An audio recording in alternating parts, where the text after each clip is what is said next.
Кашель дает парку место, подвыжая асфальту, союда наша.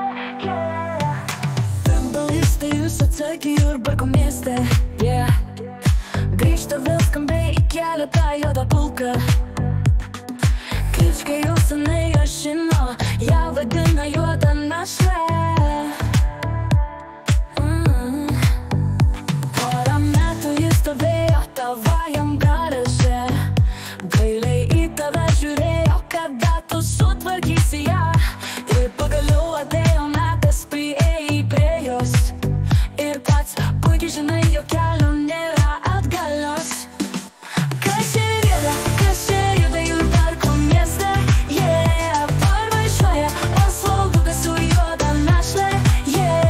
Atsargiai iškelyje ta juoda našlė, keturių žiedų atstovė, bimbalų valdovė, pulkų karalienė. O tai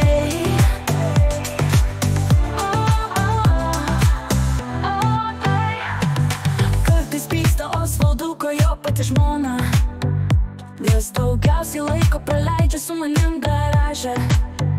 Ji dažnai jam sako, jog jis sumeilužė, bet tiek kiek investavęs aš labiau žmona. Nauji amortizatoriai, karbono apdaila, dar kur važiuoklės dalys ir jam dar negana. Žmonyte tu nepyki, myli jis tik tave, bet važinėti trokšta tik su juoda našle.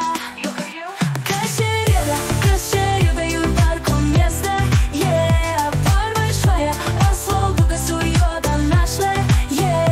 Atsargiai iškelyje ta juoda našlė, keturių žiedų atstovė, bimbalų valdovė, pulkų karalienė. O tai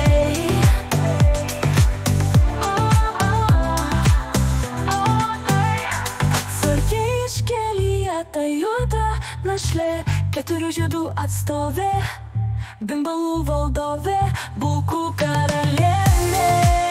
O tai